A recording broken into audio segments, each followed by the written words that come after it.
Very good evening all of you. In this video we will discuss about organic compounds. यानी कि सबसे पहले तो बात ये होती है कि ऑर्गेनिक कंपाउंड्स हम किन को बोलते हैं। तो कार्बन कंपाउंड्स के जो हमने दो कैरेक्टरिस्टिक्स फीचर्स देखे, पहला देखा कि कार्बन की टेट्रावैलेंसी और दूसरा प्रॉपर्टी ऑफ कैटिनेशन। जब ये दोनों प्रॉपर्टी एक साथ काम करती हैं तो जिसकी वजह से कार्बन के लार्ज नंबर ऑफ कंपाउंड्स हमें मिलते हैं। हमने बताया ना कि कार्बन का जो वर्सेटाइल नेचर है, मल्टी टैलेंटेड नेचर है, that is because of its tetravalency nature और कैटिनेशन प्रॉपर्टीज।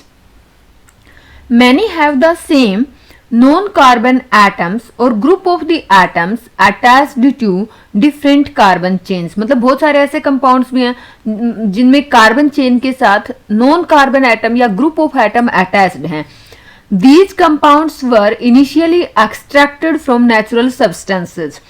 शुरू में तो केवल जो नेचुरल सब्सटेंसेस से इनको निकाला जाता था, तो ऐसा माना जाता था कि कार्बन कंपाउंड्स और organic compounds could only be formed within a living system.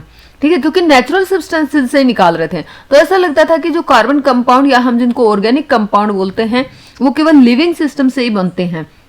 लेकिन It was postulated that a vital force was necessary for their synthesis. ऐसा पहले माना जाता था, लेकिन फ्रीडरिच वोलर ने 1828 में इसको डिस्प्रूव किया और उन्होंने अमोनियम सायानेट से यूरिया को प्रिपेयर किया। यूरिया हम जानते हैं NH2 C double bond NH2 एक कार्बन से जुड़ा हुआ कार्बन नाइट्रोजन का कंपाउंड है।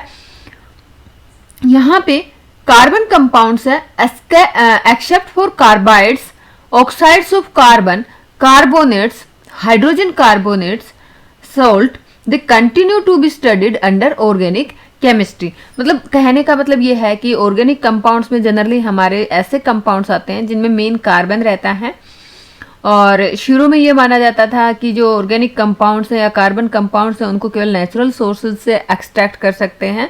लेकिन जब 1828 में फ्रीडरिच वोलर ने यूरिया को प्रिपेयर किया और वो आर्टिफिशियली सिंथेसाइज किया, not from natural resources, ammonium cyanate से उसको बनाया, तो ये जो कॉन्सेप्ट था कि जो ऑर्गेनिक कंपाउंड्स हैं वो केवल लिविंग सिस्टम में बनते हैं, उसको डिस्प्रूव किया।